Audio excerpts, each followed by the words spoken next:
한국사회 대개혁을 위한 한국불교 성찰과 전환 제1차 토론회를 시작하도록 하겠습니다. 일문 스님께서 연회 말씀을 해주시겠습니다.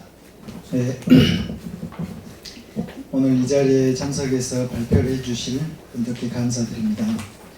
작년 윤석열 쿠데타를 우리 국민들이 분쇄하고 나서 이재명 정부가 들어서면서 한국 사회의 변화를 위한 많은 노력들이 있고요. 특히 그 과정에 한국 사회 극우하시는 분들이 많이 이제 문제가 되면서 특히 그 종교 목사님들이 이렇게 압수수색당한 초유의 이런 사태가 발생했는데, 사실은 우리 한국 사회가 건전하지 않은 그런 부분에 보통 정교유착이라고 그러는데, 종교계가 사실은 국민들의 지탄받는 일들을 많이 했었습니다. 우리 불교도 마찬가지인데요. 그래서 이 자리에 종교가 사실은 올바른 자리에 섰으면 우리 사회가 이렇게까지 갔겠느냐, 그래서 그런 반성하는 자리로 우리 불교계도 23년도에 전총원장 자성스님 돌아가시고 나서 뭔가 새로운 변화가 일어나야 되는데 전혀 그렇지 않고 있어서 저희 불교계 시민단체에서 이런 자리를 마련해서 우리 불교에 대해서 돌아보고 반성하면서 우리 불교가 한국 사회에 존경받는 종교로 자리 잡기 위해서는 어떻게 변해가야 할지에 대해서 고견을 가지신 많은 분들을 초대해서 이렇게 자리를 마련해서 숙고의 시간을 갖고, 그리고 불교가 변화되어 나가는데 우리가 조금 역할을 해 나갔으면 참 좋은 일이 되겠습니다. 고귀한 시간 내주신 우리 참석자분들께 감사드립니다. 네, 오늘 사회를 맡은 서재영입니다. 먼저 이 바쁘신 와중에 업구를 발표해 주시고 또 토론에 참여해 주신 여러 선생님들을 먼저 소개해 올리도록 하겠습니다. 첫 번째 건국대학교 은퇴 교수죠. 이런 처음 듣는데요. 은퇴 교수이신 손석춘 교수님 소개해 올리겠습니다. 박수 부탁드립니다. 네. 두 번째, 종교위기 시대 속 불교의 미래를 발표해 주실 중앙성가대학교 박수호 교수님 소개해 드리겠습니다. 그 다음에 첫 번째 주제에 대해서 토론해 주실 손혁재 좋은정치 좋은자치연구소 소장님 소개해 올리겠습니다. 네. 역시 같은 주제에 대해서 토론해 주실 이도움 한양대 명예교수님 소개해 올리겠습니다. 네, 그리고 하춘생 동국대학교 사찰경영학과 책임 교수 소개해 올리겠습니다. 네, 오늘 이렇게 두 분의 발제자 그리고 세 분의 토론자를 모시고 한국 사회 대개혁을 위한 한국 불교 성찰과 전환을 주제로 1차 토론회를 열도록 하겠습니다. 부처님께서 말씀하신 정법이 쇠퇴하지 않는 7가지 법 중에 하나가 바로 이제 자주 모여서 토론하라고 하는 것인데요. 앞서 일문스님께서 이 사회가 이렇게 되기까지는 우리 종교인들의 역할도 크다라고 하는 말씀을 해주셨습니다. 그것도 맞는 말씀이긴 한데 또 되돌아보면 요즘은 이제 비종교인이 60%가 됐고, 그래서 종교는 이제 옛날에는 그 불국토를 이야기하고 그렇게 하지만 이제는 종교가 소수 집단화되고 그리고 사회적 영향력도 줄어들고, 그래서 종교가 이제 사사화되는 개인적인 영역으로 축소되고 공적 영역에서 밀려나는 그런 시대에 우리가 살고 있습니다. 그러다 보니까 점차 종교인들이 이 세상이 어떻게 가야 될 것인가라는 큰 꿈을 꾸거나 그런 비전을 제시하지 못하고 급하게 흘러가는 세상 따라가기 급급한 그런 세상이 되었습니다. 그렇지만 그렇게 우리가 한국 불교가 어디로 가야 될지, 불자가 만들어가야 될 세상이 어떨 것인지에 대한 꿈을 꾸지 못하고 비전을 제시하지 못한다면 늘 쫓아가기 바쁠 것이고, 쫓아간다라고 하는 것은 힘겨울 것입니다. 그런 맥락에서 바라본다면 안으로는 아직까지 내란이 다 정리되지 않은 이런 시기, 밖으로는 또 이제 그 새로운 무역 질서로 인해서 세계가 이렇게 격동에 빠진 이런 시기에 우리 사회가 어디로 가야 될지, 그리고 불교는 무슨 역할을 해야 될지에 대해서 큰 주제를 놓고 토론하고 그런 꿈을 꾼다라고 하는 것은 정말 중요한 일 같습니다. 한동안 이런 그 역할에 대해서 불교가 등한시해 왔고 수월히 해 왔었는데 오늘 이렇게 그 시민 제목이 거창했었는데요. 시민 토론일까요? 네, 범불교 시국회의라고 하는 이런 큰 타이틀을 걸고 불교가 이야기할 수 있는 작은 이야기, 뭐 불교의 권익을 지켜야 되는데 이런 차원이 아니라 우리 사회를 어떻게 설계할 것인지 그리고 그런 과정에서 불교가 무엇을 할 것인지라고 하는 이런 큰 주제를 내걸고 10차례에 걸쳐서 소중한 담론의 자리가 개최될 것 같습니다. 오늘 그 첫 번째 자리를 열게 됐는데요. 주어진 시간이 3시간이기 때문에 간단하게 시간 안내 말씀드리고 바로 말씀드리도록 하겠습니다. 주제 발표는 한 25분에서 30분 정도 마치 주시면 좋을 것 같고요. 그 다음에 그에 대한 토론은 15분. 그 다음에 그 간단하게 주제별로 한 5분 정도 질문 받고 나머지 긴 내용들은 종합 토론 때 진행하는 걸로 하겠습니다. 그럼 첫 번째 주제 발표, 국민주권 시대 우리가 만들어갈 한국 사회라는 주제로 손석춘 교수님을 모시고 주제 발표를 진행하도록 하겠습니다. 그 첫 번째 발제 맡은 손석춘입니다. 이 주제를 받고 상당히 좀 부담스러웠는데요. 어떻게 무슨 이야기를 드릴 수 있을까? 또 이미 시국회의에서 앞서서 이동훈 교수님께서 아주 자세하게 우리 사회가 나아가야 될 그 대안들을 제시해 준 바도 있어서 그걸 겹치지 않게 무슨 이야기를 할 수 있을까 고민을 했었어요. 그러다가 이제 이재명 대통령이 8월 15일 날 이야기를 하면서 앞으로 5년 동안 국정을 어떻게 운영해 나가겠다는 걸 국민 주권과 국민 행복 이렇게 이야기를 하더라고요. 그리고 이제 국정기획위원회 인수위원회 격이었죠. 거기에서 국정 비전을 맡았던 김우기 교수가 정책 포털 사이트에 정부 정책 포털 사이트에 글을 썼어요. 거기서 국민 주권과 국민 행복이 앞으로 5년 동안 이재명 정부가 해나갈 방향이다 이렇게 이야기를 하더라고요. 네, 그걸 보고 이제 솔직히 조금은 당혹스러웠습니다. 왜냐하면 악몽 같은 게 있어서였는데요.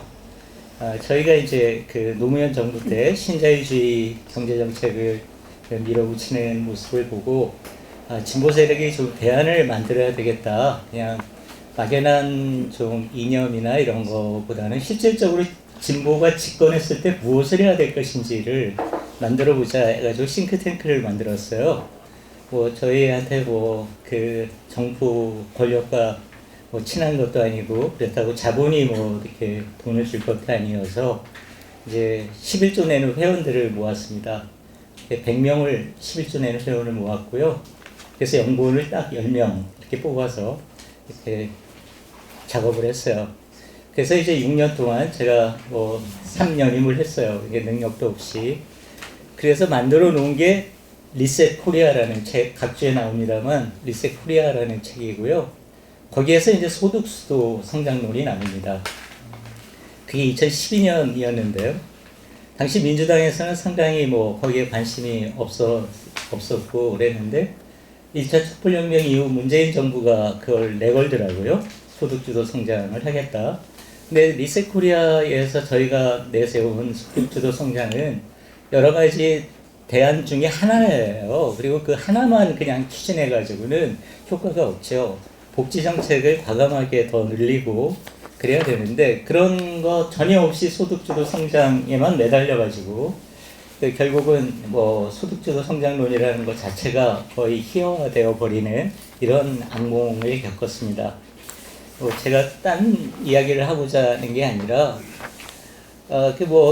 저희가 이렇게 어렵게 정말 11조 회원들 이렇게 해가지고 만들어서 내놓은 안을 받았으면 저희 인용을 안 했다거나 저작권 얘기하려는 게 전혀 아닙니다. 이렇게 연구해서 싱크탱크에서 만들어내서 정치 세력이 그거를 받아들였고 그래서 좋은 일이죠. 그런데 제대로 했어야 되는데 전혀 그렇게 하지 않은 거죠. 사실 그 싱크탱크 만들 때 11조 회원 이야기도 했습니다만 초기에 창립할 때 이사 중에 불교 쪽에서 그 당시 봉사 주지 명진 스님 그리고 불광사 주지 지용 스님이 또 같이 참여를 해주셨었어요. 이제 그런 인연도 있었습니다. 그래서 이제 다시 돌아가면 국민주권 국민행복이라는 그 이재명 정부가 앞으로 5년 동안 해나갈 그 슬로건이 그게 이제 그 발제문에 썼지만 2020년에 낸 책에서 딱 두 가지를 뽑았거든요. 국민주권과 국민행복. 그 국민주권 운동은 그때 그 싱크탱크에서 2008년 이미 얘기했던 거고요. 그거를 조금 더 현실에 맞게 이야기해보자 해가지고 2020년에 국민주권, 국민행복이 앞으로 우리가 해나가야 될 방향으로 이야기를 했어요.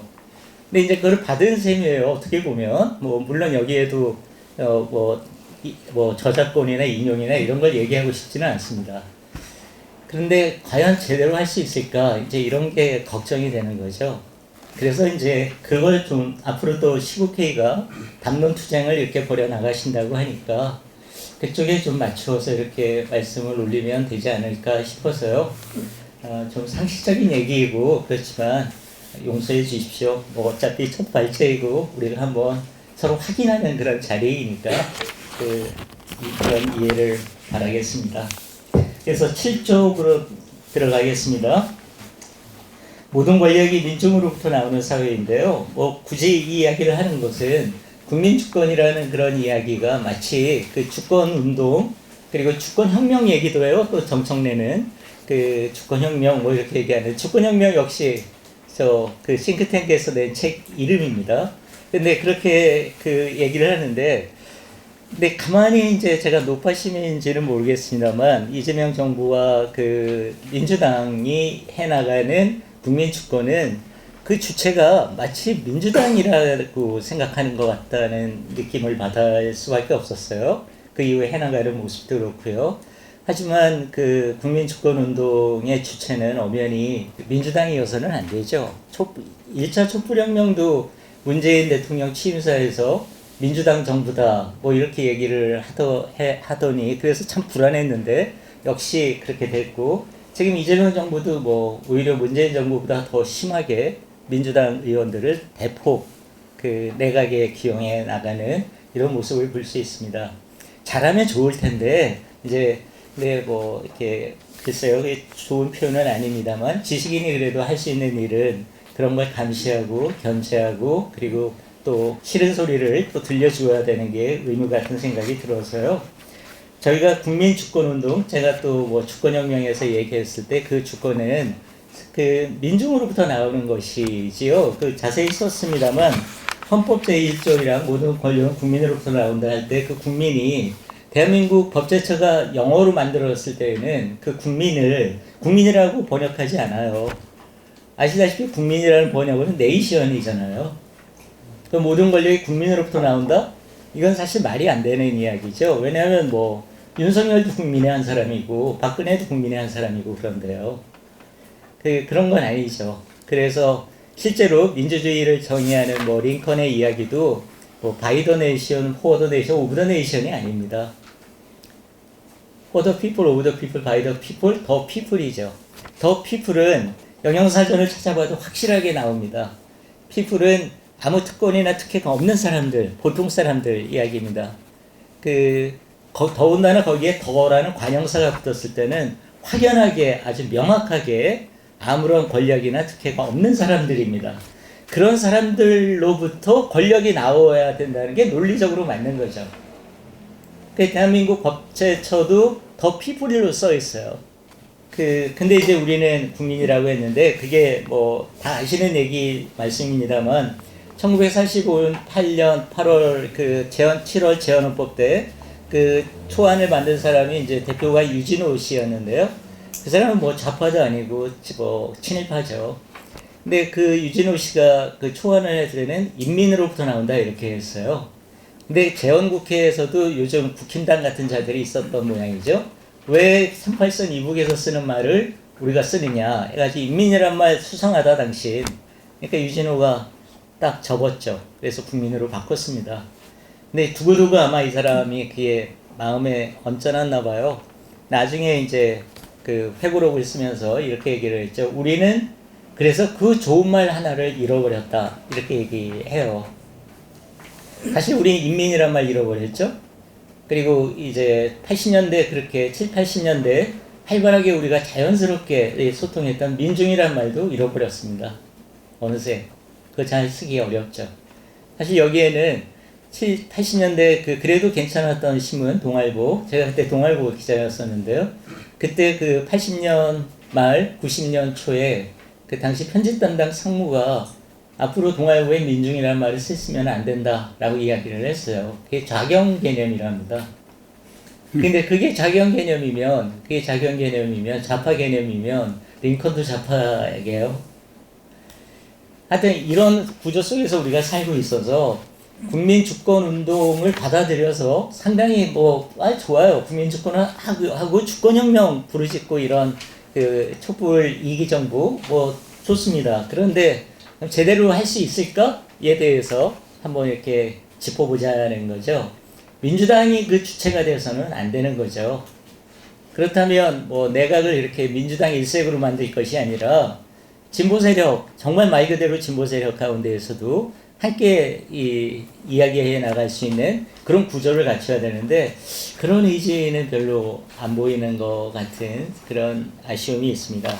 그게 이제 그래서 국민주권 운동을 제대로 하려면 헌법 조항에 대한 정확한 해석부터 해야 된다. 그래서 우리가 이제 그렇다고 지금 헌법을 민중으로부터 나온다 이런 주장을 하고자 하는 것은 아닙니다. 국민으로부터 나온다라고 하더라도 적어도 우리 국민 대다수인 민중들에게 다가갈 때 그럴 때는 그 뜻이 민중으로부터 나온다는 것을 우리가 소통해 나가고 알려 나가야 된다는 거죠. 그래야 한 단계 조금 더 나아갈 수 있지 않을까 싶어요. 깨시민의 단계에 머물러 있어서는 안 된다는 그런 절박감이 솔직히 저한테는 남아 있어서 그렇습니다. 노무현의 실패, 문재인의 실패 이런 걸 되풀이해서는 안 되는데 그럼에도 불구하고 깨시민의 사고 방식 그렇지 않아서 상당히 좀 걱정이 되죠. 그 다음에 이제 세 번째는 12쪽에 민중이 행복한 사회입니다. 사실 국민이 행복한 사회라고 이렇게 뭉뚱그려서 이야기를 한다면 참 이야기하기가 참 난감하죠. 왜냐하면 이제 흔히들 우리가 3포 세대 이렇게 이야기를 하는데 근데 이제 학교에서 학생들하고 이야기하다 보면 이쯤 정년 퇴임했습니다만 모든 학생들이 다 그렇지 않아요. 잘 아시겠지만 여기 발제문에 이렇게 써놓았지만 이를테면 제가 그래서 학생들한테 일부러 이야기를 해줍니다. 이재용이 아들이나 딸이 취업 걱정을 할까요? 결혼을 하는데 참 망설일까요? 그렇게 이야기를 하죠. 그러면 굉장히 상식적인 얘기인데요.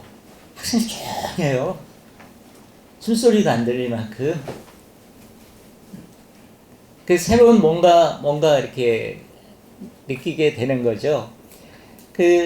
아주 행복하죠. 지금 이렇게 한국의 상위 10%? 조금 더 넓게 잡아서 20%? 아주 편합니다. 대학 전임 교수들 아주 편합니다. 정말 편합니다. 조중동, KBS, MBC, SBS 언론인들 아주 편합니다. 아주 다 누릴 거 다 누리고 삽니다. 그런 사람들이 민중의 고통을 알 수 있을까요? 자기 자식이 3포 세대니 이런 얘기 듣는 거 모릅니다, 잘. 그래서 그 신문사, 그 방송사, 그 대학에 좋은 소리가, 옳은 소리가 안 나오는 이유이죠. 그런 것들이 이제 제가 말씀드리고 싶었던 거고요. 그러면 어떻게 해야 되느냐라는 건데요. 이렇게 길게 썼습니다만 간단하게 말씀을 드린다면 민주경량 강화의 길 이렇게 써놓았는데요. 저는 대학개혁 그리고 대학개혁 하지 않으면 한국의 청년들 2030 세대 남성 우익 폐역화, 뭐 우익이라는 말도 사실은 탐탁치 않은데요. 그렇게 될 가능성이 계속해서 높죠. 아주 조직적이에요. 그 정경련, 경총, 뭐 이 경제단체에서 학생들에게 뭐 이렇게 학습시키는 거, 그런데 상당히 많이들 이렇게 그 영향을 끼치고 있습니다. 그리고 진보 세력, 진보적인 그런 이야기를 하는 뭐 교수들은 여기 뭐 다 아시겠지만 뭐 이런 프로젝트를 따오지 못합니다. 그러면 이제 학생들에게 뭐 이렇게 해줄 것도 거의 없어지죠. 같이 연구하는 제자들에게 뭐 이렇게 연구비를 줄 수 있는 그런 시스템도 안 돼 있는 반면에, 그렇지 않은 교수들은 경제단체나 뭐 이런 쪽하고 연결되어 있는 사람들은 뭐 상당히 다릅니다. 굉장히 체제 친화적인 그런 그 연구를 하면 뭐 아주 잘 나갈 수 있죠. 정말 잘 나갈 수 있죠. 조중동에서 컬럼도 써달라고 하고 아주 뭐 잘 나갈 수 있습니다. 이제 그런 사람들이 학생들에게 어떻게 뭐를 가르칠 수 있을지 이렇게 생각하면 끔찍합니다. 제가 학교에 있을 때 그 원로 교수, 이제 저도 뭐 이렇게 퇴임했습니다만 제 학교 처음 들어갔을 때 원로 교수가 그렇게 얘기하더군요. 그 한국 대학 교수들하고 전임 교수들한테만 투표권을 줬으면 정권 교체 여지까지 한 번도 안 됐을 거다라고 얘기를 하더라고요.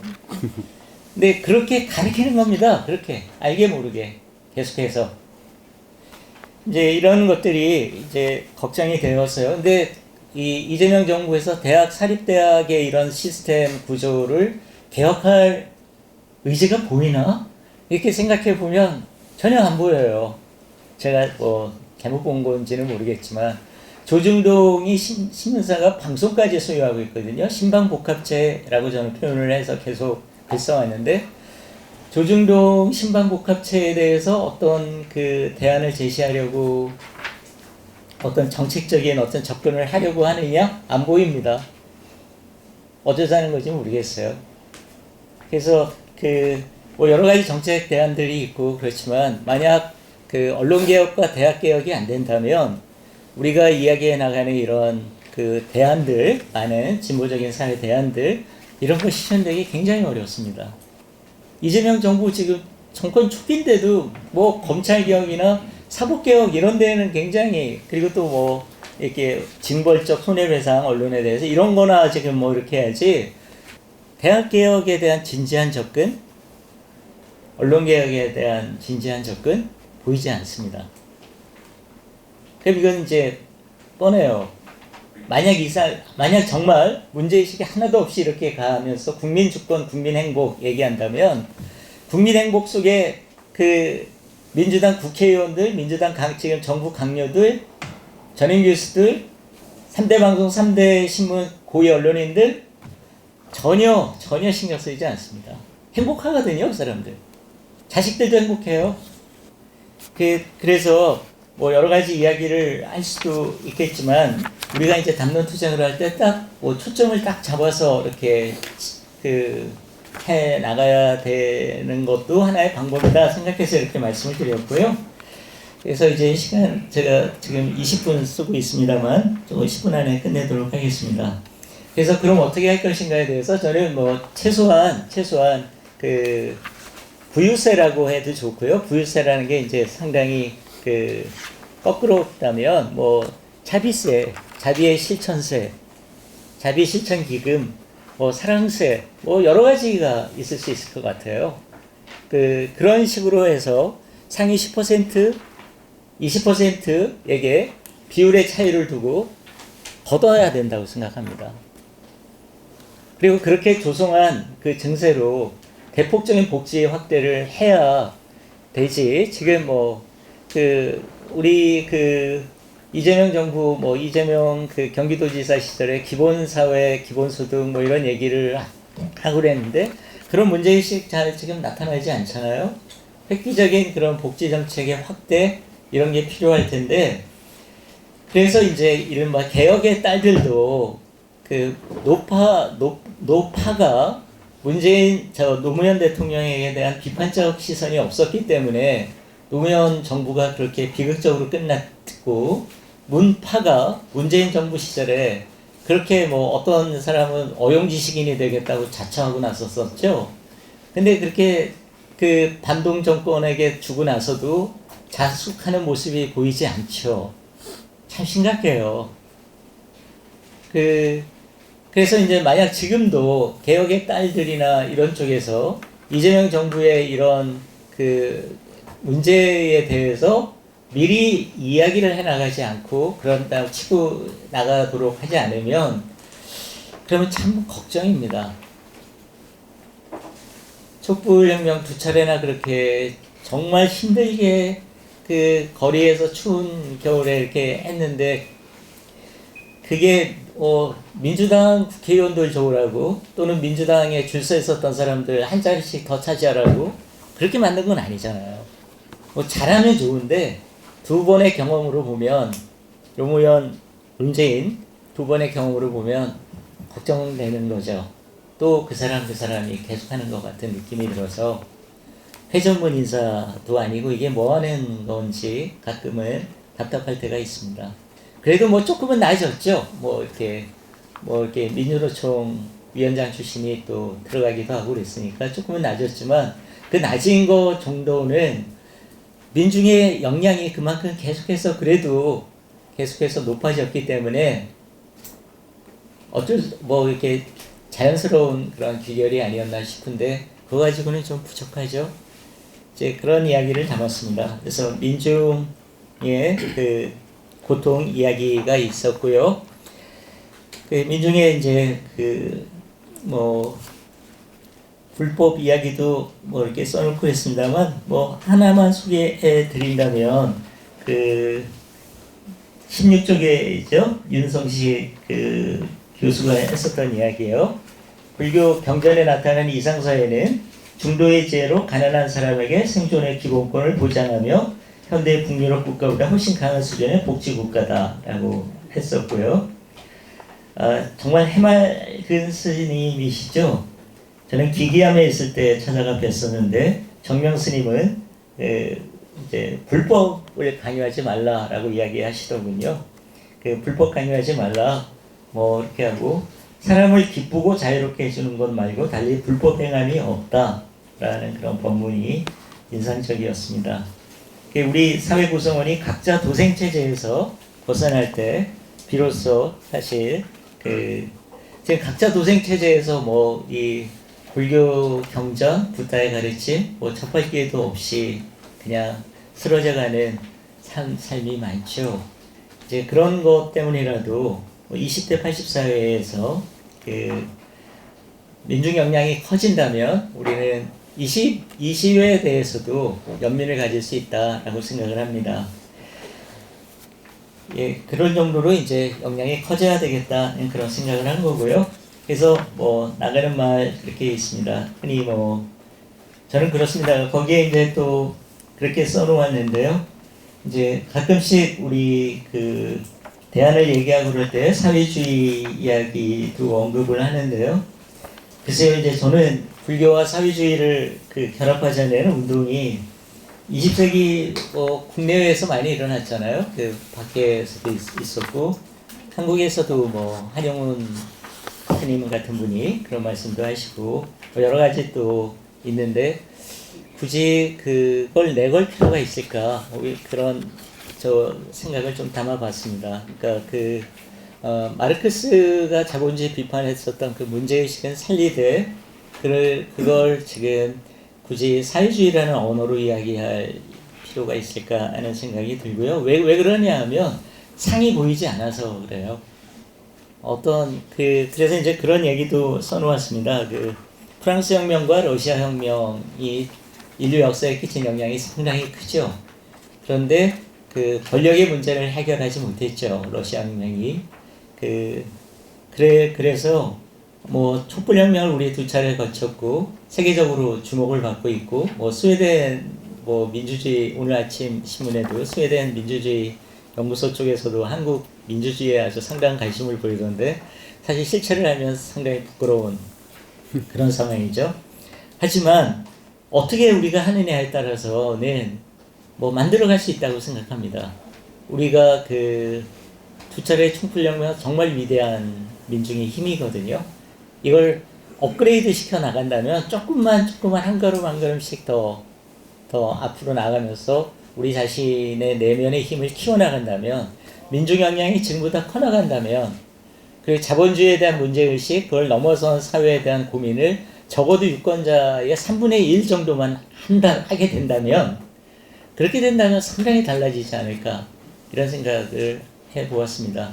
그래서 좀 만족스럽지 못한 발제이겠습니다만, 우리가 정말 모든 한국 사회의 모든 정치, 경제, 사회, 문화 모든 권력이 아래로부터 나오고, 그리고 민중들이 80%의 민중들이 행복한 삶을 살 수 있는 사회, 이런 사회가 우리가 만들어가야 될 사회가 아닌가라는 제 짧은 생각을 말씀드려봤습니다. 네, 감사합니다.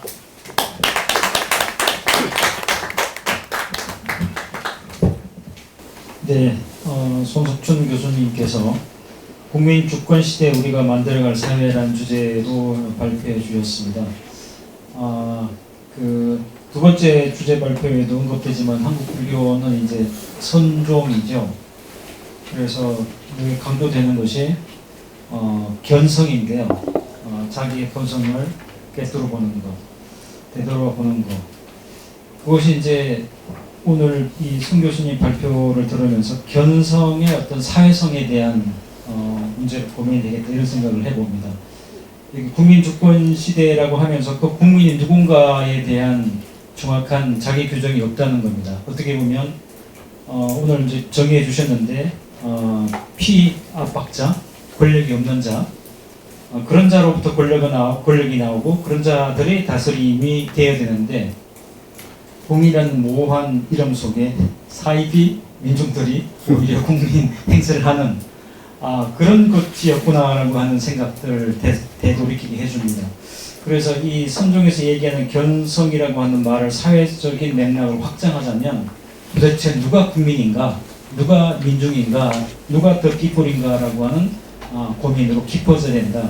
그래서 정확한 그 주체를 이해하고 그 주체가 이 정치와 사회 중심에 되어야 된다라고 하는 그런 말씀이신 것 같습니다. 그러면 이 주제에 대해서 각 15분씩 토론을 먼저 청해 듣도록 하겠습니다. 손석희 교수님, 조원자치 연구소장이신 손혁재 교수님을 모시고 15분의 교친 토론을 청해 듣도록 하겠습니다. 예, 안녕하세요. 손혁재입니다. 그 손석준 교수님의 이 발표문을 받아보고서 오늘 토론이 굉장히 재미가 없겠다, 이런 생각이 들었습니다. 서로 생각이 달라야 좀 비판도 날카롭게 하고 그걸 놓고서 날선 이야기들이 오가야 할 텐데, 실제로 손석준 교수님이 갖고 계시는 문제의식 이런 것들이 저하고 다른 게 하나도 없기 때문에 재미없게 진행되지 않을까, 그런 걱정이 살짝 들었습니다. 그런데 손 교수님이 처음에 이제 발표하시자마자 부담이 갔다라는 말씀하셨습니다. 그래서 저는 그 부담이라고 하는 게 실제로는 한 걱정이 아니었나, 한국 사회가 정말로 나라다운 나라가 될 수 있을까라는 여기에 대한 걱정이 아닌가 싶은 그런 생각이 들었습니다. 우리가 응원봉 비치 혁명으로 이 새로운 사회를 만들 기회가 주어졌는데, 정말 이 기회를 우리가 어떻게 해야 과거에 김대중, 노무현, 문재인 이런 대통령들이 개혁을 추진하다가 실패하거나 좌절하거나, 아니면 우리 손 교수님의 표현을 주면 문재인 정부 같은 경우에는 반동을 부는 악몽까지 이렇게 악몽이라 표현하셨는데, 이러한 상황에서 과연 우리가 현 정부에서 또는 현재의 상황에서 우리가 정말로 한국 사회를 제대로 만들어 나갈 수 있을 것인가 라는 걱정 때문에 그런 말씀하신 것이 아닌가 하는 그런 생각이 듭니다. 기본적으로 국민주권 시대가 열려야 민중이 나라의 주인으로 행복한 사회가 되고, 그 다음에 모든 권력이 민주로부터 나온 사회가 되어야 이 사회가 바로 민중의 행복한 사회다라고 하는 이런 기본적인 전제는 저 여기에 대해서 저는 이의를 달 생각이 없고요. 저도 여기에 대해서 대단히 맞는 얘기라고 동의합니다. 다만 여기서 몇 가지 제가 이제 추가로 첨언드리고 싶은 게 있는데요. 또 뭐냐면 이제 우리 그 손 교수님이 발표하시면서 이 피플이라고 하는 말에 대해서 인민, 민중, 국민 이런 얘기가 굉장히 길게 말씀해 주셨는데 결국 이것은 뭐냐면 뭐 뜻풀이가 중요한 것이 아니라 그것을 어떻게 바라보느냐라고 하는 그런 관점에 따라서 국가를 운영하는 또는 사회를 형성해 나가는 방향이 달라지기 때문에 그런 고민하신 것이 아닌가 하는 그런 생각이 듭니다. 흔히 우리가 민주주의를 얘기할 때요, 민주주의를 가장 잘 표현했다고 하는 것이 바로 링컨 대통령의 말입니다. Of the people, by the people, for the people인데, 그런데 여기에서 만약에 이 세 가지를 우리가 민주주의의 기본 요건이라는 얘기를 하고 있는데, 이 중에서 가장 늦게 이 세 가지 중에 하나를 고른다고 하면 저는 by the people이라는 게 굉장히 중요하다고 생각을 합니다. 흔히 독재자들이요, 자기들이 독재하면서도 민주주의를 한다고 얘기합니다. 특히 민심을 들먹이면서 국민을 위한, 그러니까 for the people이라는 말을 굉장히 강조하고 있는데요. 저는 정말 올바른 민주주의라면 무엇이 국민이 원하는 것인지를 독재자가 정하는 것이 아니라, 또는 국가를 운영하는 사람이 정하는 것이 아니라 정말로 시민들이 원하는, 시민들이 바라는, 그래서 대통령이 무엇을 해야 될 것인가, 정부가 어떤 정책을 수립하고 집행해야 되는가 하는 이런 것들조차도 바로 시민에 의해서 결정이 되는 것, 이게 바로 바이 더 피플이 아닌가, 이거 저는 제일 중요한 거라고 생각을 합니다.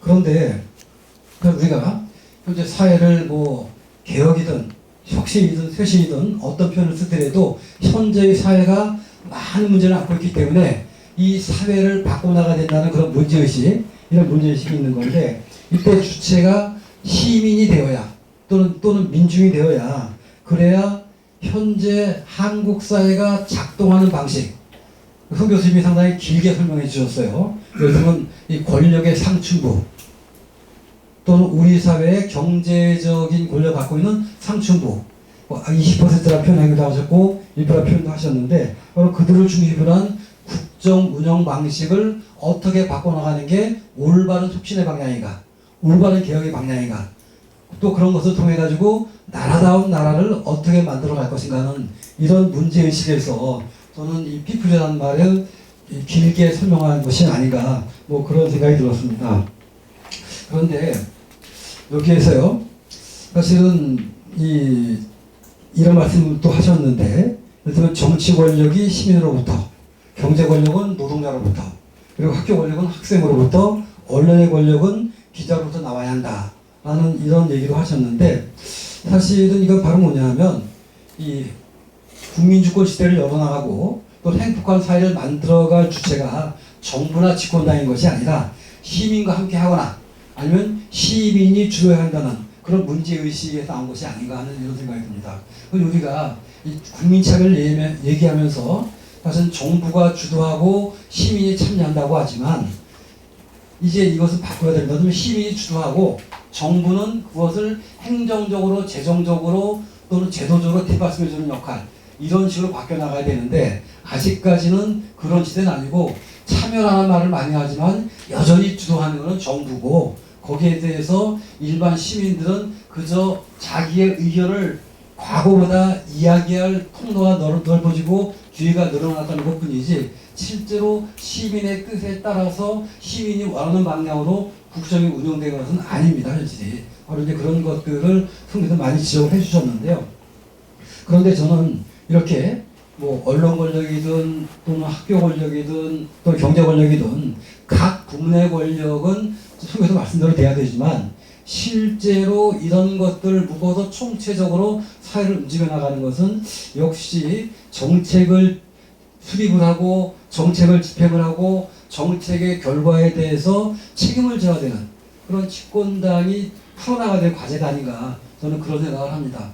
물론 집권당만으로 또 대통령의 의지만으로, 지금 이재명 대통령이 굉장히 좋은 평가를 받고 있는데요. 지금 제가 가만히 들여다보게 되면 잘 하시는 것처럼 이것은 이재명 대통령의 개인기에 의해서 그렇게 되는 것이지, 이것이 이재명 대통령이 떠난 뒤에 또는 이재명 대통령 중에라도 이재명 대통령 마음이 바뀌어가지고 국정 운영을 바뀌지 못하도록 제도적으로 법률적으로 이것이 확립된 건 아닌 그런 상황이기 때문에 어떤 특정한 개인의 능력에 그 사람의 사고방식에 그 개인기에만 맡겨놓을 수 있는 것은 아닌가 하는 그런 생각이 듭니다. 저는 이제 우리가 6월 항쟁 이후에 한국 사회가 민주주의가 이루어졌다고 얘기들을 많이 하고 있죠. 많이 하고 있는데 사실은 그 민주주의라고 하는 것이 우리들의 생활 속에서 어떤 정치 부문의 민주주의는 나타났습니다. 우리가 절차적 민주주의라고 얘기를 하죠. 그 대통령을 선출하는 것이 독재자가 총칼로 또는 뭐 어떤 돈으로 이렇게 권력을 장악하는 것이 아니라 실제로 국민의 뜻이 제대로 정확하게 반영되는 그런 제도를 통해서 이루어지는 게 전체적 민주주의인데, 사실 우리가 6월 혁명 이후에 현재의 헌법이 개정이 되면서 5년 단임의 제도가 만들어졌습니다.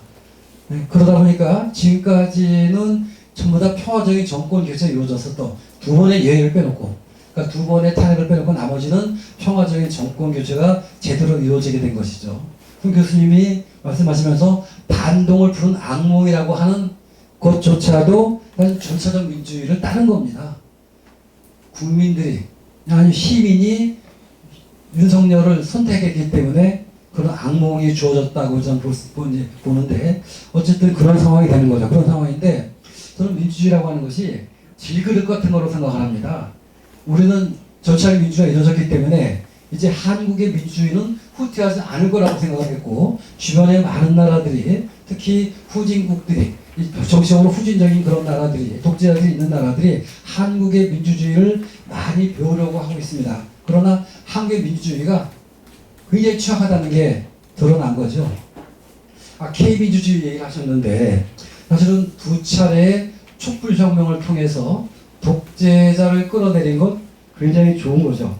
자랑스러운 일입니다. 그러나 이걸 뒤집어 얘기하면, 전체적인 민주주의가 이루어졌다고 하지만 10년도 안 된 사이에 두 번씩이나 국정을 유인하고 헌법을 짓밟는 이런 대통령들이 나타나가지고 시민들이 직접 나서서 끌어내릴 수밖에 없었다라고 하는 것.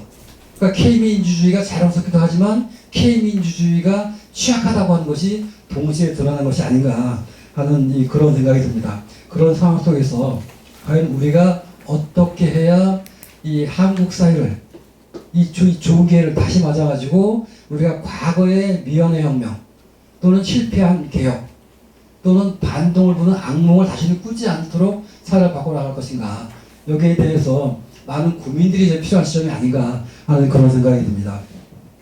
이제 민중의 역량을 키우자라고 얘기하셨는데, 저는 여기에서 탐진치라고 하는 사회현실, 그 탐진치에 휘둘리는 사회현실, 거기에서 이 대부분의 시민들이, 대부분의 피플들이 겪고 있는 여러 가지 고통들, 그런 속에서 과연 우리가 어떻게 해야 되느냐 라고 하는 이런 숙제가 있는 거죠.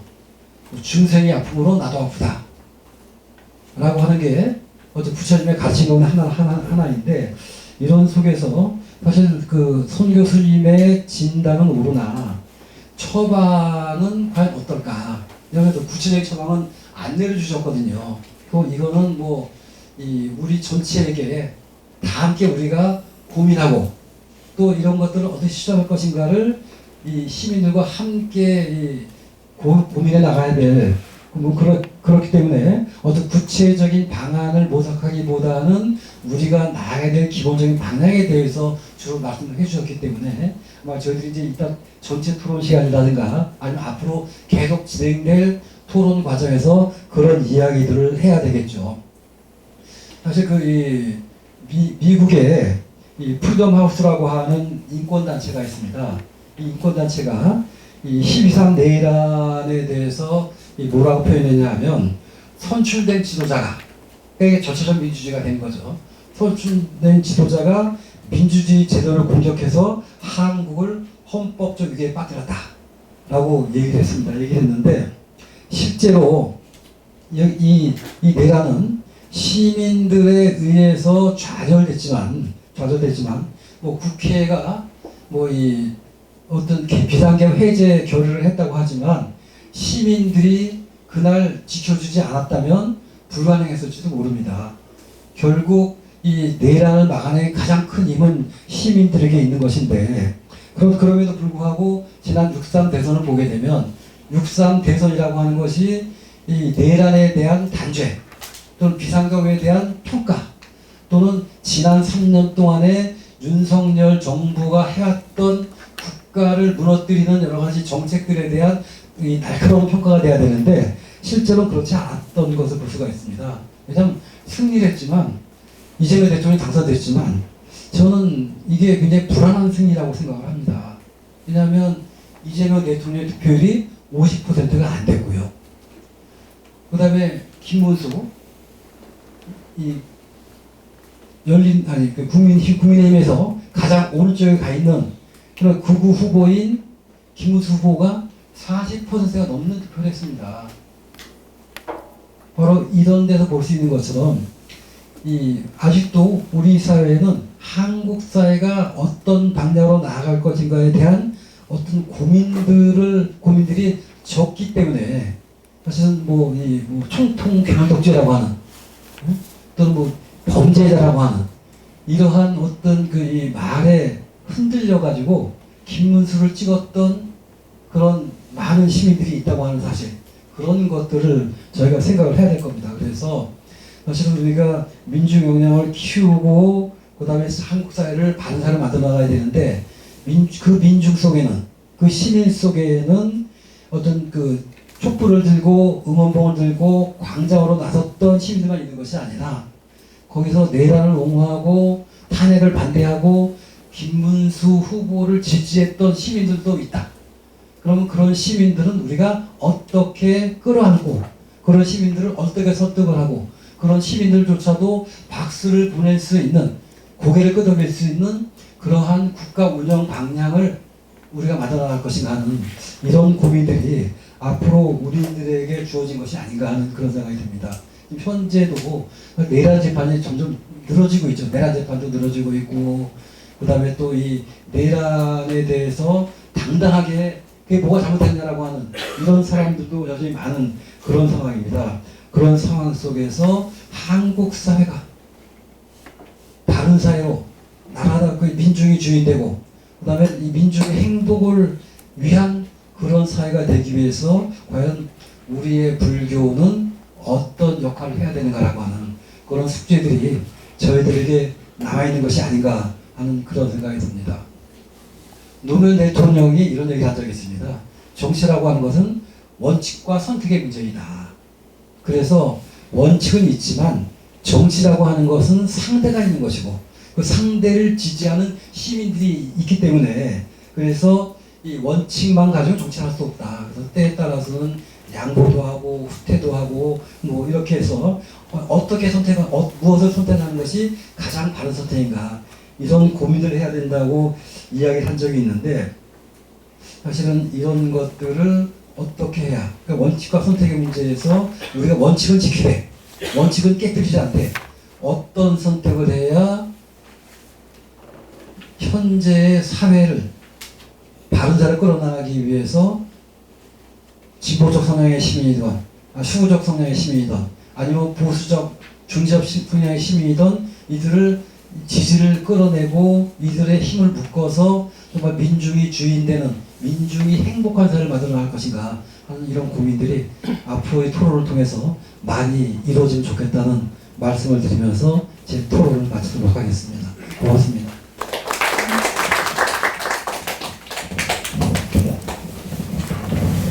네, 진단은 맞지만 구체적인 전망이 미진하다는 말씀 평가를 해주셨는데 역시 토론에서도 의견은 일치하지만 여전히 구체적인 방식은 미진하다. 그렇지만 이것이 시국회의에 앞으로 이런 과정을 통해서 얻어야 될 과제, 추구해야 될 과제라는 말씀을 새기면서 두 번째 토론은 이동 교수님의 말씀을 청해드리도록 하겠습니다. 네, 손석준 교수님 발제 잘 들었습니다. 제가 예전에 손석준 교수님 그 한겨레 그 칼럼위원으로 칼럼 쓰실 때 반드시 있는 게 손석준 선생님 칼럼이었어요. 시각도 좋고 예리하기도 하지만 또 아주 우리 순수한 우리말을 또 살려서 명문장으로 써주셨는데 언론인으로뿐만 아니라 학자로서도 올곧게 걸어오신 길에 대해서 존경을 표하면서 발제문을 읽었습니다. 그래서 뭐 발제문에 대해서 뭐 손혁재 선생님과 마찬가지로 저도 뭐 다 동의하는 거기 때문에 거기에 대해서는 이의가 없습니다. 다만 이제 발제문을 읽으면서 이제 손혁재 선생님도 뭐 구체적 방안 부족하다고 말씀하셨는데, 저는 이제 진보 지형의 하나 문제점 가운데 하나가 당위적이에요. 그러니까 뭐 당위적으로는 옳죠, 우리가 보면 당연히. 근데 구체적으로 어떻게 그것을 할 것인가, 이게 부족하다고 봤고, 그리고 또 하나는 원인과 대안이 부합해야만이 그 원인을 해소하고 우리가 원하는 결과를 만들 수 있다고 보기 때문에, 그럼 민중들이 그 행복하지 못하고 주권을 갖지 못한 이유가 뭐냐? 저는 이제 한 뭐 10가지 정도로 여기다 요약을 했는데요. 뭐 8페이지 다 읽으면 15분 넘을 테니까요. 핵심만 말씀드리겠습니다. 첫째는 저는 신자유주의 모순이라고 봐요. 신자유주의 자본주의 모순이죠. 그래서 저는 개인적으로 지금 복합위기와 체제전환이라는 책을 지금 쓰고 있는데, 그 복합위기들 6대 복합위기라고 보는데 근본 원인을 따져보면 다 자본주의로 귀결됩니다. 그렇기 때문에 기후위기건 뭐 불평등과 어떤 자본주의 체제위기건, 이게 자본주의 넘어서 새로운 사회, 민주적이고 생태적인 어떤 새로운 사회로 가지 않으면 다른 건 다 미봉책에 불과한 거예요. 입시철폐와 대학 평준화 없이는 어떤 교육 정책도 미봉책과 똑같다고 봅니다. 그런데 이제 제가 오랫동안 고민한 것은, 그러면 이것을 어떻게, 우리가 지금 어떤 새로운 사회로 가자 할 때 여기 지지하는 사람들은 저는 전체 국민 가운데 1%도 안 된다고 봅니다. 그러면 1%도 안 되는 그 사람도 어떻게 가냐가 그동안의 고민이었고, 그동안 이제 찾은 건 이제 크게 3가지예요. 하나는 이제 정거장 점유학이라는 것이에요. 뭐냐면은 우리가 이제 진보 지형이 너무 목표를 대중성이나 뭐 현실성 때문에 쉽게 포기했다는 거죠. 그렇기 때문에 목표는 수정하지 말자. 그리고 우리의 여건이나 어떤 현실에 따라서 하나씩 정거장을 점유해 가자 이거죠. 주택, 부동산 이건 당연히 민중의 것이지 어느 몇 명의 소유가 아니잖아요. 그러니까 100% 무상주택으로 가자. 근데 지금도 현행법으로 그 LH가 소유한 토지에 그 주택을 지면, 아파트를 지면 25%를 그 공공임대주택으로 지급이 있죠. 그러면 다음엔 우리가 40%, 다음 대선에서 뭐 50% 이런 식으로 하나씩 정거장을 점유하다가 보면 우리가 바라는 그런 생태적이고 민주적이면서 어떤 같이 공유하는 그런 커먼즈 사회가 될 수 있다고 보고, 그런 것들이 제한이 돼야 되고, 두 번째 이제 이 분단 모순하고 어떤 이 반공 이데올로기가 저는 어떤 진보적 의견을 완전히 그냥 그 묵살시키는 그런 마르지 않는 셈으로 작동한다고 보고, 그러면 이것을 어떻게 극복하냐?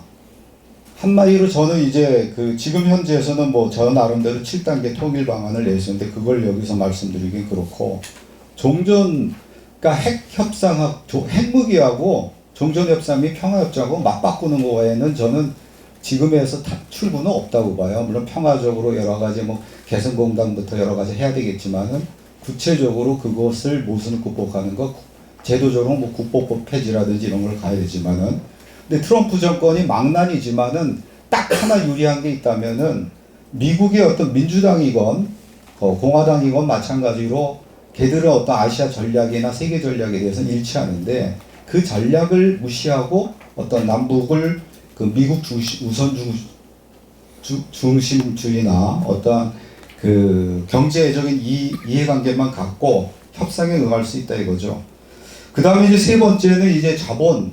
그러니까 한국 사회가 변화가 없는 것 중에 또 하나는, 큰 틀에서는 어떤 신자유주의 모순이 점점점 정권에 관계없이 심화되고 있다는 거지만, 또 하나는 그 자본, 언론, 보수 언론, 자본, 어떤 국가, 정치인과 관료가 들어가는 거고, 보수 언론, 종교 권력층, 또 사법부, 김앤장과 같은 어떤 전문가 집단과 어용 지식인, 이들로 이루어진 기득권 카르텔이 공고하기 때문입니다. 그래서 이것을 균열내지 않으면 사회 변화나 민주주의는 없다, 이렇게 저는 보고요. 그래서 예전에 박근혜 촛불 때도 퇴진행동이 들어가서 이걸 깨는 걸로 하자, 민주당으로 가봤자 크게 달라지지 않는다 했지만은, 그때는 저같이 아주 극히 소수만 그런 얘기를 했었던 거죠.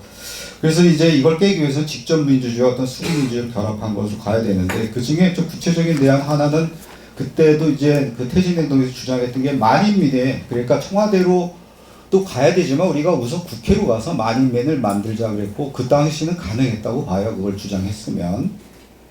그러니까 그 우리가 예를 들어서 선거인단이 4천만이라고 한다면 상원은 지금처럼 하되 완전 비례대표제로 가고, 하원은 이제 4,000명이 의원을 되는 거죠. 1,000명, 만인이 한 명의 의원을 내는 거죠. 근데 중요한 건 이제 직능대표제에서 4천만 가운데 노동자가 2천만이면 4,000명의 의원 가운데 2,000명이 노동자 의원이 되는 거고, 또 하나 중요한 건 여기서는 선출하지 않는다. 그러니까 선출을 하면은 어떤 물질적인 어떤 자본만이라 상징자본의 사회자본, 인기 있는 사람이나 아니면 뭐라 그랬게, 어떤 인맥 넓은 사람, 이런 사람이 될 수밖에 없죠. 그들은 또 엘리트적인 어떤 가치를 지향할 수밖에 없죠. 그러니까 투표로 하는 게 아니라 뽑기를 하는 거죠. 그럼 뽑기라는 사람이 전문성이 있겠냐 하겠지만, 아일랜드나 마크롱 의회에서 실험했고, 하다못해 그 야만적이고 그 망나니 윤석열 정권에서도 이걸 실험은 했었어요. 그런 식으로 어떤 해서 어떤 수기민주제로 하면 된다. 그러니까 원전 문제는 원전의 대표자 전문가들, 그러니까 진보적인 학자, 보수적인 학자, 중도적인 사람, 이렇게 해서 토론을 하면 그들이 내린 것이 훨씬 더 공정성 있고 훨씬 더 전문성이 있다는 거죠. 그래서 수기민주제와 참여민주를 결합해야 된다는 거고요. 그 다음에 이제 또 문제점은 뭐냐면은 국가 권력을 시민적으로 통제해야 된다고 봅니다. 검찰개혁, 공수처, 그거 전혀 검찰개혁 안 됐잖아요. 그때도 제가 몇 차례 칼럼이나 기자회견 성명서 통해서 검찰개혁하려면 검찰의 권력의 핵심은 기소독점이기 때문에 그 기소를 분리시켜야 된다. 사소제라든지 부대공소제라든지 이래서 시민들이 그 기소를 갖다가 나눌 수 있게 하고, 또 시민위원회가 검찰의 중요한 어떤 기소들은 결정하게 하고, 그 다음에 교육감처럼 검찰총장이나 지검장들 직선제로 가야 된다는 거죠. 그래서 지금도 검찰개혁이 화두에 올랐는데 이상한 보안수사라든지 이상한 주변적인 걸로 또 논란들이 가고 있습니다. 그런 식으로 국가 권력기관을 시민이 통제할 수 있게 해야 된다는 거고요. 그 다음에 이제 민중한테 분리된 법과 제도, 특히 헌법 개정해야 되고, 지금 개헌운동도 이제 하고 있는데, 저는 가장 핵심이 예를 들면 국민발안제 같은 거 해야 된다는 거죠. 그러니까 대만이 문재인 대통령이 자주 썼던 말이 한국이 민주화 산업화에 동시에 성공한 제3세계 유일한 국가라고 했지만, 사실 우리보다 민주화와 산업화에 더 성공한 나라가 대만입니다. 민주주의 지수도 항상 대만이 높아요. 일단 결정적인 게 국민 발안제를 갖다 대만이 채택을 했습니다. 그래서 그것도 정기적으로 해서 대만 사람 국민들은 자기네들이 헌법이건 형법이건 국민들이 법을 하나씩 매년 바꿀 수가 있어요. 그런 것들을 이제 해야 된다.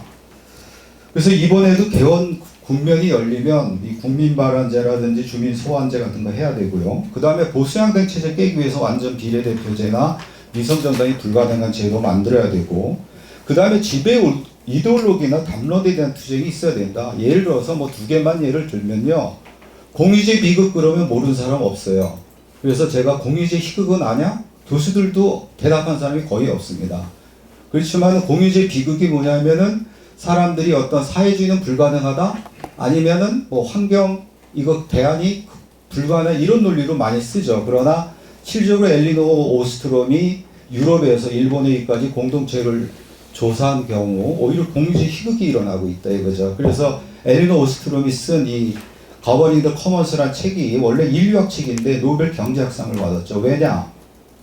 여태까지 경제학이란 건 인간의 이기심과 경쟁심이라는 자본주의 논리를 바탕으로 했는데 어떤 공생의 경제가 가능하다는 시야를 열은 것이죠. 그리고 우리나라의 이제 윤석열 정권이든 지금이든 지배하는 게 능력주의인데, 시민사회 단체도 아니고 한국은행에서 조사한 결과 서울대에서 자기 능력으로 간 사람 8%밖에 안 됩니다. 이런 것들로 능력주의 허구다. 이런 식의 어떤 지배 이데올로기나 지배 담론에 대한 어떤 투쟁들이 돼야 되고, 그 다음에 시민사회를 조직해야 되죠. 그래서 지금 윤석열 정권 파면 운동하면서 광장이 열렸지만 또 끝나버리고 많은 건 또 문제죠. 그래서 툭부리와 광장을 종합하는 일이 있어야 된다.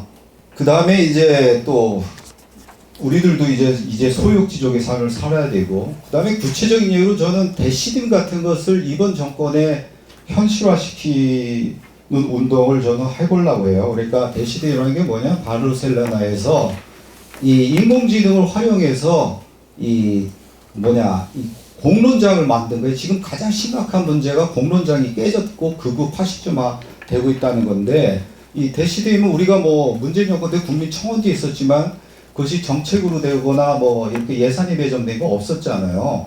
근데 대시딤은 이미 11,000개의 제안들이 올라왔는데 그 중에 8,000개를 그 시정부에서 수용을 했습니다. 이것을 한국 차원에서 하면 진짜 민주주의가 될 수 있고 여러 가지 안들이 이제 될 수 있을 뿐만 아니라 공론장이 어떤 극우나 갈라치게 된 것도 지양할 수가 있는 거죠. 그 다음에 두 번째로 어떤 사회적 깨달음을 말씀하셨는데, 저도 이제 슐락 시바라 의견이나 어떤 민중 불교 운동에서 나온 이 사회적 깨달음의 사회야 저도 뭐 이거 지지하고 뭐 여기에 함께 하지만 좀 당위적인 게 있어요. 이것도 슐락 시바라 책을 자세히 봐도. 그렇기 때문에 이것도 좀 당위적이 아니려면은 그 공업 개념이 들어가거나 사회학적 인식이 결합이 돼야 된다. 그래서 예를 들어서 뭐 집성제다 그러면 집성제가 뭐냐? 자본주의 모순이나 분단 모순, 화폐 증식의 욕망, 물신주의다. 그럼 고성제는 이것으로 인해서 불평등과 차별, 소외, 권력이 없는 민중의 고통과 불행이다. 그 다음에 도성제는 그럼 사회운동하고 팔정도 수행이다. 그래서 멸성제는 열반 적정과 민중이 모두 존엄하고 평등하고 행복한 사회다. 이런 식으로 좀 더 원인과 대안 이런 식으로 봐야 되고, 우린 이미 사성제라는 좋은 틀이 있기 때문에 이 틀을 사회학적인 거랑 결합하면서 우리가 사회적 깨달음이나 사회적 고를 말하는 것이 좋겠다는 거고요. 그 다음에 이제 마지막으로 민중이란 말을 상당히 강조하면서 쓰셨어요. 저도 이제 오랫동안 이제 민중이란 말을 써왔고, 원효와 막스 대학에서 이제 민중에 대해서 나름대로 제가 정의를 했습니다. 그러니까 이제 민중불교론에서도 그렇고 민중신학에서도 그렇고 이제 민중이라는 용어가 상당히 이제 담론으로 부상을 했는데, 또 그리고 70년대 80년대 대학 다닌 사람들은 알겠지만은 민중이란 말은 그때는 엄청나게 많은 지배적인 담론이었어요. 진보 진영뿐만 아니라 시민사회가 민중이란 말을 안 쓰는 사람 없었죠. 근데 당시 저는 학생으로서 불만이 했던 게 뭐냐? 민중을 너무 관습적인 용어로 쓰고 거기에 대한 학문적인 어떤 중고틀이 부족한 거예요. 그랬다가 이제 라이덴 페론이라는 사람이 쓴 논문을 봤어요. 그랬더니 여기에는 이제 계급 범주에 따라서 중고틀에 따라서 세 개로 크게 네 개로 나눴던 거예요. 그러니까 그 전에 막스주의 계급 개념은 생산 수단을 소유하냐 소유하지 않느냐, 노동력을 착취당하냐 착취당하지 않느냐 따라서 그 자본가와 프롤레타르로 나눴죠. 그래서 자본가는 생산 수단을 소유하고 노동력을 착취하는 계급이고, 프롤레타리아는 생산 수단을 소유하지 못했고 노동력을 착취당하는 사람으로 본 거죠. 그래서 라이트하고 페론이 뭐에 문제제기를 했냐면, 요새 얘기하고 싶죠. 그때 CEO가 없었는데 예를 들어서 아이오코카 같은 사람, 클라이슬러 자동차 회사의 회장이잖아요. 그리고 1년 연봉이 수백억이 돼. 그 당시만 해도 100억이 넘었던 걸로 제가 기억을 해요. 근데 클라이슬러 자동차 자기 거 아니에요. 오는 따로 있어요. 그냥 경영자로서 고용됐을 뿐이야. 그럼 이 사람들은 기존의 막스 계급 개념으로 보면 프롤레타리아, 회사 자기 거 아니고 자기도 임금을 받으니까. 그렇지만 100억 이상 버는 사람 프롤레타리아냐? 아니죠.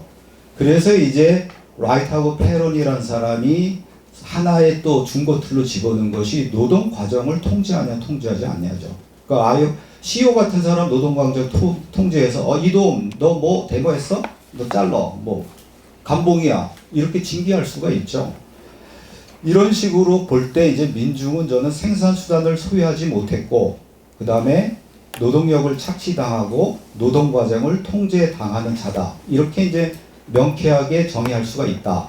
그리고 이제 중요한 것은 어떤 민중에 대한 존재론적 정의와 목적론적 정의를 해야 되는 거죠. 존재론적으로 볼 때 민중들은 불교식으로 보면 무지와 탐욕과 분노 이 삼독에서 못 벗어나는 사람들이고, 또 사회학적으로 봤을 때는 이 착취당하고 억압당하는 사람들이죠. 근데 이중적이죠. 거기서 또 자기각성을 해서 스스로 혁명의 주체가 되는 이런 이중성을 가진 것이 바로 또 존재론적으로 볼 때 민중이기 때문에 우리가 후자에서만 초점받거나 전자에서만 봐서는 안 되고 이런 이중적인 속성. 그럼 민중이 언제 자기 각성을 해서 스스로 혁명의 주체가 됐냐?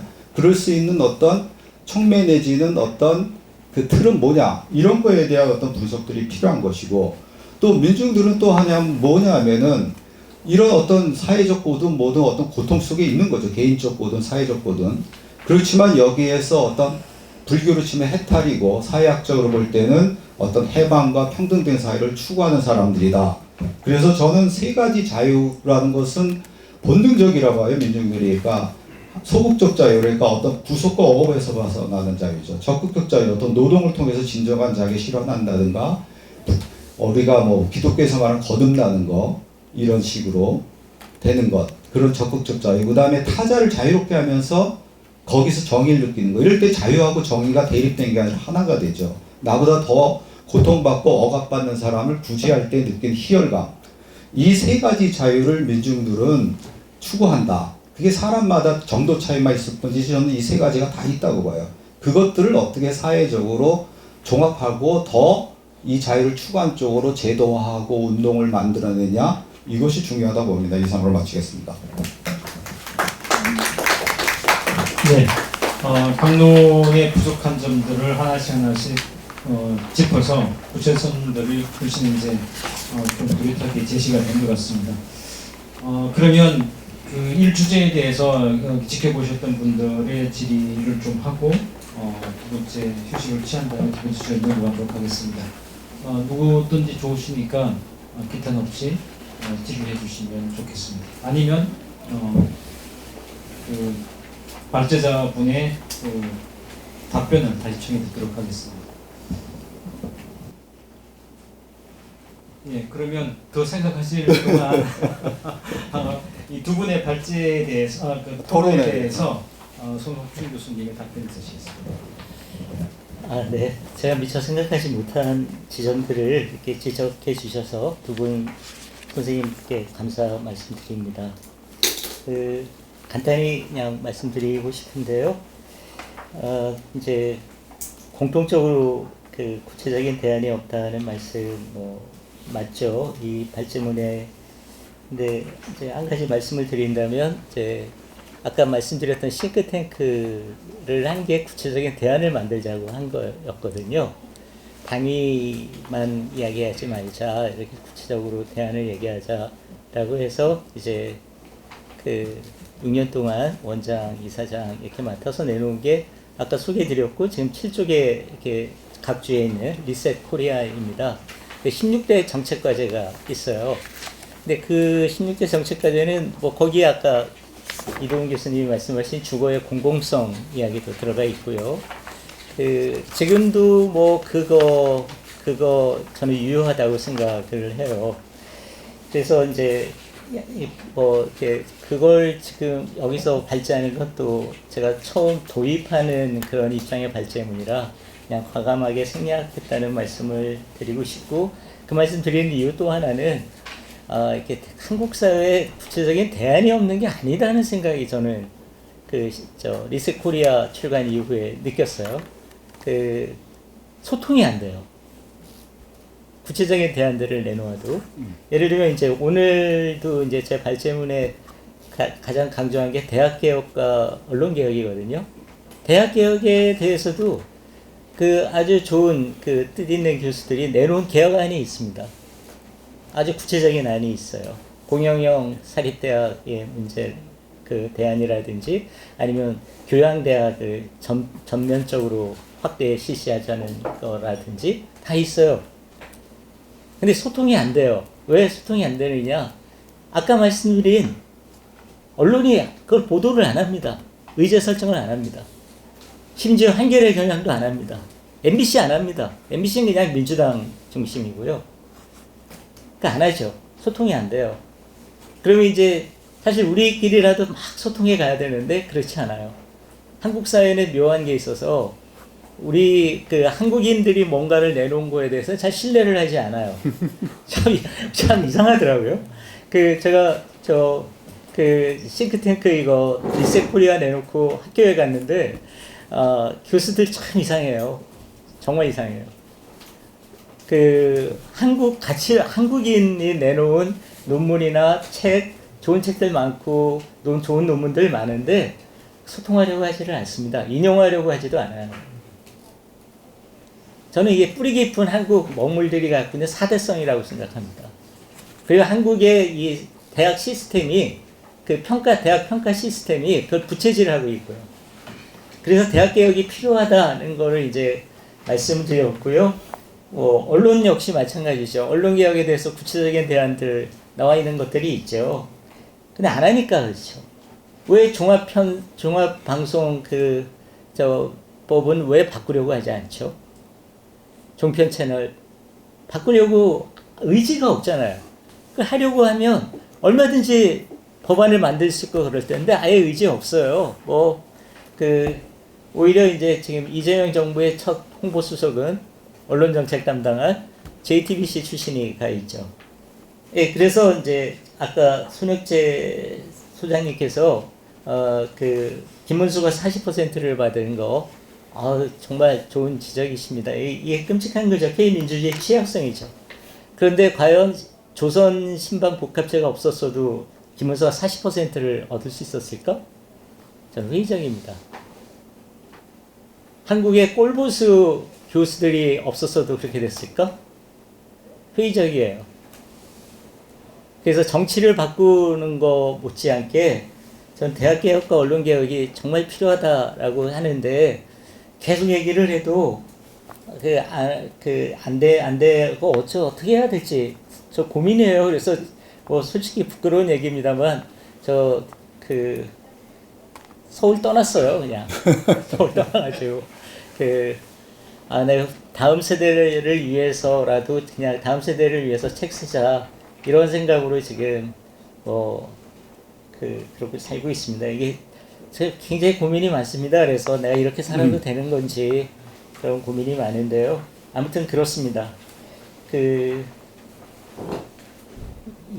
두 분 선생님 말씀 또 채찍으로 받아들이겠고요. 그리고 또 좋은 지적 말씀 감사합니다. 예, 고맙습니다. 네, 다시 답변까지 들으시는데 질문 있으시죠? 질문 없으십니까? 근데 손석준 교수님께서 신방복합체라고 하는 재미있는 말씀을 해주셨는데 사실은 신방복합체도 문제지만 저도 그런데 조중동은 물론이고 한겨레나 경향신문조차도 안 보거든요.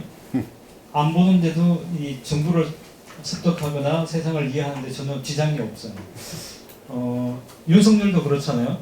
조선일보조차 보지 않는 게 문제잖아요.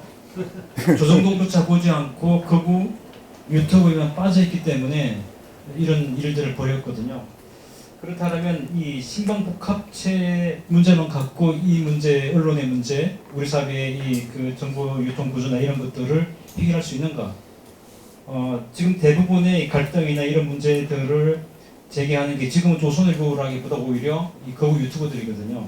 이런 문제도 좀 짚어봐야 될 것 같은데 그런 맥락에서 바라본다라면 이 신방복합체만으로 해법이 안 될 것 같은데 그것은 어떻게 생각하시는지. 서 박사님 모르신 말씀입니다. 근데 거기 동의하고요. 거기서 이제 조금 보탠다면 지금 이렇게 신의 한 수를 비롯한 유튜버들 있죠. 그 자들이 처음에 이렇게 일반 국민들에게 알려지기 시작한 게 TV조선을 통해서였어요. TV조선 초창기에 다 나왔던 그 패널들입니다. 그리고 그 사람 뭘 모르겠어요. 이게 이제 올드 레가시 미디어에 있었던 사람의 한계일지 모르겠습니다만 저는 유튜버들의 자기들의 논리로 그렇게 해나가지는 못한다고 생각해요.